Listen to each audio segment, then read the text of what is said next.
Good morning, everyone. So, as you know, our topic energy density of an electric field.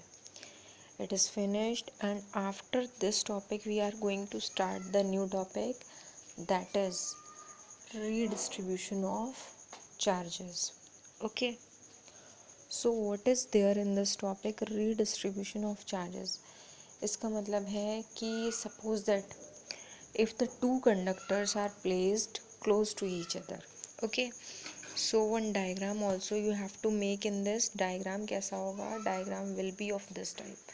Suppose that एक conductor ये है and one more conductor which is near to it is this one. इसे size में थोड़ा सा small है और दोनों पर ही चार्जेस कैसे हैं? पॉजिटिव. ओके, तो दोनों पे चार्जेस अलग अलग हैं, दोनों की कैपेसिटेंस भी अलग अलग है और उसकी वजह से दोनों का पोटेंशियल जो है वो भी अलग अलग होगा. ओके, तो सबसे पहले ये डायग्राम आप बनाएंगे. तो आई होप कि दिस डायग्राम इज़ अंडरस्टूड कि इसमें एक का साइज़ बड़ा और एक का छोटा दिखाने से ही क्लियर होगा कि दोनों की कैपेसिटेंस अलग अलग है और दोनों के चार्जेस भी अलग अलग हैं और उसी की वजह से दोनों पर पोटेंशियल भी अलग अलग होगा. अब रीडिस्ट्रीब्यूशन ऑफ चार्जेस का मतलब होता है कि जब तक ये दोनों एक दूसरे से फार डिस्टेंस पर हैं, जब तक इन दोनों के बीच की डिस्टेंस जो है वो ज़्यादा है, तब तक तो चार्जेस एक से दूसरे पर ट्रांसफ़र नहीं होंगे. ओके, और जब इनके बीच में कनेक्शन कर दिया जाता है, कनेक्शन कैसे करेंगे? क्लोज, सिर्फ क्लोज रख देने से चार्जेस का ट्रांसफ़र नहीं होगा, क्योंकि यहाँ एक और प्रॉपर्टी है कि आपने ये पढ़ा है अभी तक कि चार्जेस जो हैं वो, जैसे अगर पॉजिटिवली चार्ज कंडक्टर है और दूसरा नेगेटिवली चार्ज है, तब जो है चार्जेस का फ्लो होता है. एक और प्रॉपर्टी भी होती है कि अगर एक कंडक्टर जो है उस पर पॉजिटिव चार्ज बहुत ज़्यादा है या वो बड़े साइज़ का है, ओके, तो उसका कनेक्शन अगर एक ऐसे कंडक्टर से कर देते हैं जो छोटे साइज़ का है, तब भी चार्जेस जो है वो प्लस चार्ज जो है वो दूसरे छोटे वाले कंडक्टर की तरफ फ्लो होना स्टार्ट हो जाएगा. यानी कि हम ये कह सकते हैं कि पॉजिटिव चार्जेस में भी अट्रैक्शन हो सकता है. किस कंडीशन में? जब साइज़ का डिफरेंस हो, एक बहुत बड़े साइज़ का है और एक छोटे साइज़ का है, तो बड़े साइज़ वाला जो है सिमिलर चार्जेस वाला बड़े साइज़ का कंडक्टर छोटे साइज़ के कंडक्टर को अट्रैक्ट कर सकता है. This is one of the property. Okay, तो यहाँ पर यही कहा जा सकता है कि सबसे पहले जब दोनों के बीच में कनेक्शन नहीं था, दोनों की डिस्टेंस ज़्यादा है, तब जो है दोनों की जो प्रॉपर्टीज़ हैं वो कांस्टेंट रहेंगी. यानी कि कैपेसिटेंस, पोटेंशियल और चार्जेस ये जितने थे उतने ही रहेंगे. फिर क्या होता है, जब दोनों के बीच में कनेक्शन कर दिया जाता है, कनेक्शन कैसे करेंगे? सपोज दैट इनको एक वायर से कनेक्ट कर दिया, इस तरह से एक वायर से ज्वाइन कर दिया, तो उस वायर के थ्रू क्या होगा? चार्जेस का फ्लो होना स्टार्ट हो जाएगा. ओके, तो जो बड़ा वाला जो कंडक्टर है जिस पे ज़्यादा पॉजिटिव चार्ज है, वहाँ से छोटे वाले कंडक्टर की तरफ चार्ज फ्लो होना स्टार्ट हो जाएगा. और जब चार्ज फ्लो होगा, तो चार्ज के फ्लो होने से क्या होता है कि कब तक चार्ज का फ्लो रहेगा? तो आपको पता है कि चार्ज का जो फ्लो होता है वो पोटेंशियल डिफरेंस की वजह से होता है. दोनों के पोटेंशियल्स में क्या है? डिफरेंस. तो कब तक चार्ज का फ्लो रहेगा? जब तक कि दोनों का पोटेंशियल सेम नहीं हो जाता, कांस्टेंट नहीं हो जाता. तो क्या होता है कि जब चार्जेस फ्लो होते हैं तो पोटेंशियल V जो है वो क्या हो जाएगा? कांस्टेंट. लेकिन दोनों के चार्जेस अलग अलग हो जाएंगे. यानी कि इनिशियल चार्ज अगर इस पर Q1 था तो बाद में कितना आ जाता है? तो लेट Q1 डैश आ जाता है. इसी तरह से सेकंड वाले का भी चार्ज चेंज हो जाएगा. पहले वाला चार्ज लूज़ कर रहा है, दूसरे वाला गेन कर रहा है, लेकिन कितना हुआ बाद में, दिस यू डोंट नो. तो चार्जेस जो है वो अलग अलग हो जाएंगे. इनिशियल अलग होगा, फाइनल अलग होगा. इसी तरह से जो है वो पोटेंशियल कांस्टेंट हो जाएगा, लेकिन कैपेसिटेंस जो है वो, क्योंकि कैपेसिटेंस जो है वो इंटरनल प्रॉपर्टी होती है किसी भी कंडक्टर की, तो कैपेसिटेंस जो है उसकी जितनी थी उतनी ही रहेगी. ओके, तो ये आपको जो फिनोमिना बताया जा रहा है कि चार्जेस जो है ट्रांसफ़र होते हैं, एक से दूसरे पे जाते हैं, तो this is called redistribution of charges. Okay, तो चार्जेस जो है वो क्या होते हैं? कंडक्टर्स पे रीडिस्ट्रीब्यूट होना स्टार्ट हो जाते हैं उनकी जो है कैपेसिटेंस के अकॉर्डिंग. ओके, तो रीडिस्ट्रीब्यूशन ऑफ चार्जेस में आपको क्या स्टडी करना है? सबसे पहले तो आपको जो फिनोमिना है एक्सप्लेन करना है, ये डायग्राम बनाना है, इसमें कनेक्शन के बिना ही दिखा देंगे, दोनों चीज़ें ही आपको स्टडी करनी होंगी। विदाउट कनेक्शन क्या क्या प्रॉपर्टीज़ हैं और आफ्टर कनेक्शन जो है क्या क्या चेंजेस होना स्टार्ट हो जाते हैं। फिर आपको फाइंड क्या करना होगा इसमें आपको एक तो ये फाइंड करना है कि जब कनेक्शन कर देते हैं और चार्जेस फ्लो होना स्टार्ट हो जाता है तब कॉमन पोटेंशियल दोनों का क्या होता है। जो पोटेंशियल है जिस पे जाके चार्जेस का फ्लो होना बंद हो जाता है वो पोटेंशियल कितना है, तो यहाँ पर आपको कॉमन पोटेंशियल फाइंड करना होगा।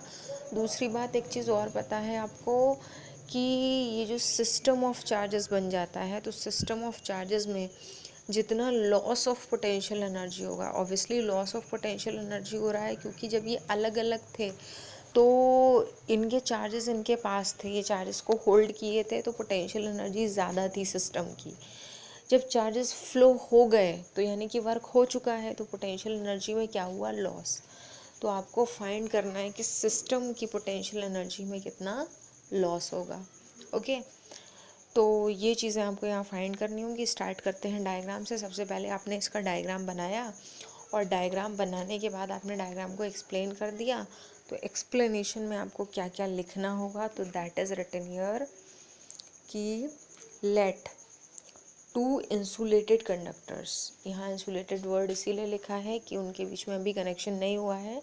Late two insulated conductors A and B of capacitances C1 and C2 and carrying charges Q1 and Q2 respectively, let V1 and V2 be their respective potentials। तो अभी इंसुलेटेड है, कोई connection नहीं है दोनों के बीच में, तो आपको दोनों के लिए चार्जेस का सिंपल रिलेशन जो आपने स्टडी किया है वो लिखना है। तो फर्स्ट के लिए हो जाएगा Q1 is equal to C1 V1 और सेकेंड के लिए हो जाएगा Q2 is equal to C2 V2।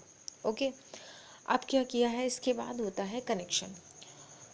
तो यहाँ लिखा है now if two conductors are joined by a thin conducting wire then the positive charge will flow from conductor at higher potential to that at lower potential till their potentials become equal.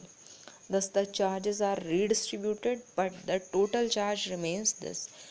This is again one of the important thing कि charges पहले जितने थे बाद में कितने थे ये आपको नहीं पता है, लेकिन एक चीज़ तो क्लियर है, वो ये है कि ये दो कंडक्टर्स थे, ये बिगर ये स्मॉलर, और चार्ज फ्लो हो गया कनेक्शन के बाद में। तो पहले मान लीजिए इनिशियली चार्ज इस पे Q1 था, इस पे Q2 था, फाइनली चार्ज इस पे Q1 डैश और इस पे Q2 डैश हो गया। लेकिन ये तो क्लियर है ना कि चार्ज कहीं एक्सटर्नली ना तो गया है ना आया है, क्योंकि कंजर्वेशन ऑफ चार्ज ही ये होता है कि चार्ज हमेशा एक बॉडी से दूसरी बॉडी पे जाता है।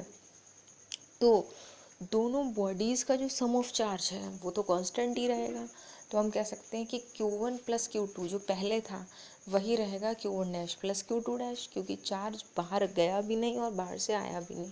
तो सम ऑफ चार्ज जितना पहले था उतना ही बाद में भी रहेगा। ये हो सकता है कि दोनों के जो इंटरनली जो दोनों के पास चार्जेस थे उनमें रिडिस्ट्रीब्यूशन की वजह से कम या ज़्यादा हो गए हों। ओके, तो इसीलिए यहाँ लिखा है कि टोटल चार्ज जो है वो कांस्टेंट ही रहेगा। कितना रहेगा? Q1 प्लस Q2, क्योंकि Q1 dash plus Q2 dash और Q1 प्लस Q2 जो है दोनों इक्वल हैं। अब आते हैं नेक्स्ट पॉइंट पर। If the capacitance of the thin connecting wire is negligible, ये पॉइंट बताना बहुत ज़रूरी है, क्योंकि आपको सिर्फ ये बताना है कि कैपेसिटेंस किसके पास है। कैपेसिटेंस बस कंडक्टर्स के पास है, जिस वायर से आपने ज्वाइन किया है उसका कोई रोल नहीं है।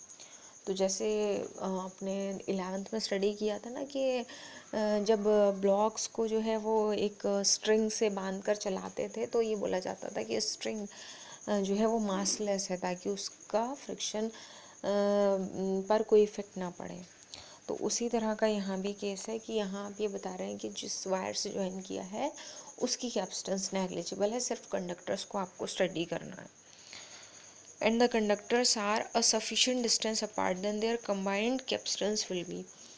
तो जब कंडक्टर्स के बीच में डिस्टेंस था तो उनकी कंबाइंड कैपेसिटेंस या फिर डिस्टेंस है या नहीं है, लेकिन कंबाइंड कैपेसिटेंस का रिलेशन होगा C1 प्लस C2। ठीक है, कैपेसिटेंस फर्स्ट की C1 है, सेकंड की C2 है, टोटल कितनी होगी C1 प्लस C2। अब हम सबसे इम्पॉर्टेंट और पहला पॉइंट यहाँ पर फाइंड करने जा रहे हैं जो कि है कॉमन पोटेंशियल। ओके, तो कॉमन पोटेंशियल निकालने के लिए पोटेंशियल का फॉर्मूला क्या होता है, V is equal to Q upon C. Okay, अब यहाँ कॉमन का मतलब टोटल पोटेंशियल भी कह सकते हैं, इक्विवेलेंट पोटेंशियल भी कह सकते हैं। तो उसके लिए कॉमन पोटेंशियल के लिए आपने फॉर्मूला लिखा total charge upon total capacitance. तो टोटल चार्ज यहाँ कितना होगा Q1 plus Q2, total capacitance कितनी है C1 प्लस C2। ओके, अब बस एक चेंज यहाँ कर देना है कि Q1 प्लस Q2, तो Q1 प्लस Q2 किसके इक्वल है, जो आपने सबसे पहले वैल्यूज़ लिखी थी कि Q1 कितना है C1 V1 और Q2 कितना है C2 V2। ये वैल्यूज़ आपको पुट कर देनी है कहाँ पर, इस वाले रिलेशन में जो अभी आपने लिखा था। तो Q1 की जगह आपने लिखा C1 V1 plus C2 V2 और अपॉन में जो है वो एज इट इज़ रहेगा C1 प्लस C2। इस रिलेशन को बहुत अच्छी तरह से याद रखिएगा, इसका बहुत ज़्यादा यूज़ होगा कि अगर दो कंडक्टर्स को ज्वाइन कर दिया जाता है तो उनका पोटेंशियल जब कांस्टेंट हो जाता है तो what is the relation of their common और कांस्टेंट पोटेंशियल। तो रिलेशन क्या होगा C1 V1 plus C2 V2 upon C1 plus C2। Okay, तो एक चीज़ तो आपको यहाँ पर ये फाइंड करनी थी। अब दूसरी चीज़ की तरफ आते हैं। दूसरी चीज़ क्या है कि एक रिलेशन फाइंड करना होगा, फाइनल चार्जेस जो है ना, जो रीडिस्ट्रीब्यूशन के बाद में आए हैं, उनका रेशियो प्रूफ करना होगा किसके इक्वल होता है, कैपेसिटेंसेस के रेशियो के इक्वल होता है। तो इसके लिए ये मान लिया कि आफ्टर रीडिस्ट्रीब्यूशन चार्जेस कितने हो जाते हैं Q1 डैश और Q2 डैश। तो अब जो बाद वाला रिलेशन बनेगा, पहले वाला तो था Q1 is equal to C1 V1, बाद वाले में क्या चेंजेस आया, Q1 की जगह हो गया Q1 डैश, C1 तो कांस्टेंट है, इंटरनल प्रॉपर्टी है उतनी रहेगी, और पोटेंशियल कितना बन गया V। ओके, तो पहला रिलेशन था Q1 is equal to C1 V1, बाद वाला रिलेशन बन गया Q1 dash is equal to C1 V। इसी तरह से सेकेंड के लिए बन जाता है Q2 dash is equal to C2 V। Okay, अब दोनों रिलेशंस को क्या कर दिया है, divide. So it becomes Q1 dash upon Q2 dash is equal to C1 upon C2। तो this is the proof that the ratio of the final charges is equal to the ratio of the capacitances of the two conductors. Okay, so this is written here. तो यहाँ तीन चीज़ें find कराई जाती हैं। First है common potential जो कि आप ड्राइव कर चुके हैं, सेकंड है the ratio of charges, the ratio of final charges. Okay, अब एक लास्ट पॉइंट रह गया है लॉस ऑफ एनर्जी। अच्छा, कॉन्सेप्चुअल क्वेश्चंस को आप स्टडी कर रहे हैं ना टॉपिक के बीच में, क्योंकि सेपरेटली मैं नहीं बता रही हूँ, टॉपिक चल रहा है डेरिवेशन, लेकिन कॉन्सेप्चुअल क्वेश्चन अभी भी ध्यान दीजिए क्या क्या बन गए। कॉन्सेप्चुअल क्वेश्चन ये बना कि जो चार्जेस हैं उनका रीडिस्ट्रीब्यूशन क्यों होता है, पहला क्वेश्चन, क्योंकि रीडिस्ट्रीब्यूशन होने के लिए there should be the difference in potentials. Okay, एक क्वेश्चन ये बना कि दोनों पॉजिटिवली चार्ज दिखाए हैं फिर भी चार्जेस का फ्लो क्यों हो रहा है। ओके, तो यहाँ पर आप दे सकते हैं कॉन्सेप्ट ग्रेविटेशनल अट्रैक्शन का भी, कि ग्रेविटेशनल अट्रैक्शन जो होता है, वैसे यहाँ चार्जेस का रीज़न ही है, लेकिन ग्रेविटेशनल अट्रैक्शन भी ऐसा होता है। फॉर एग्ज़ाम्पल कि जो बड़ी बॉडीज़ होती हैं वो हमेशा अपने सामने रखी जो छोटी बॉडीज़ हैं उनको अट्रैक्ट करती हैं ज़्यादा, और अगर सेम मास है तो सेम अट्रैक्शन फोर्स लगेगा, लेकिन अगर मास में डिफरेंस है तो जिसका मास ज़्यादा है उसका अट्रैक्शन फोर्स ज़्यादा होगा। ये एग्जांपल दे रही हूँ मैं ताकि आपको टॉपिक अच्छे से समझ में आ जाए। जैसे आपने देखा होगा कि एक क्वेश्चन आता था ग्रेविटेशन में कि अर्थ जो है जितना फोर्स एप्पल पे लगा रही है उतना ही फोर्स एप्पल भी अर्थ पे लगाता है, क्योंकि एक्शन रिएक्शन लॉ है, एप्पल भी अर्थ पे फोर्स लगा रहा होगा, तो अर्थ जो है वो एप्पल की तरफ क्यों अट्रैक्टेड नहीं होती है। तो there is the difference of mass. वैसा ही डिफरेंस ऑफ चार्ज भी होता है, तो जिस पे ज़्यादा चार्ज है और जिस पे कम चार्ज है, भले ही चार्ज सिमिलर हो लेकिन वो अट्रैक्ट कर सकती हैं बॉडीज़। ओके, तो इसके बाद एक रीजनिंग का क्वेश्चन आपका ये बनता है कि कब तक रीडिस्ट्रीब्यूशन चलता रहेगा, तो जब तक कि पोटेंशियल कांस्टेंट नहीं हो जाता। ओके, फिर एक रीजनिंग का क्वेश्चन ये है कि चार्जेस पर क्या इफेक्ट पड़ेगा, सम ऑफ चार्जेस इनिशियल और फाइनल रीडिस्ट्रीब्यूशन के बाद में चेंजेस आएंगे या नहीं, और नहीं आएगा तो क्यों नहीं आएगा। फिर एक रीजनिंग का क्वेश्चन बनता है कि पोटेंशियल एनर्जी पर, सिस्टम की पोटेंशियल एनर्जी पर क्या इफेक्ट पड़ेगा और लॉस इन पोटेंशियल एनर्जी क्यों होगा।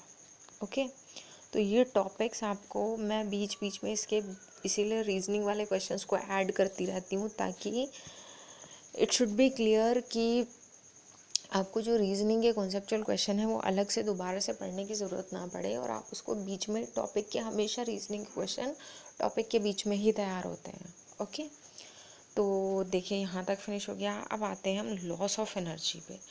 तो आपको पता है कि पोटेंशियल एनर्जी जो है उसका लॉस होगा। क्यों होगा लॉस? क्योंकि सिस्टम में जो दो कंडक्टर्स थे वो पहले इंसुलेटेड थे, यानी कि पोटेंशियल एनर्जी स्टोर्ड थी।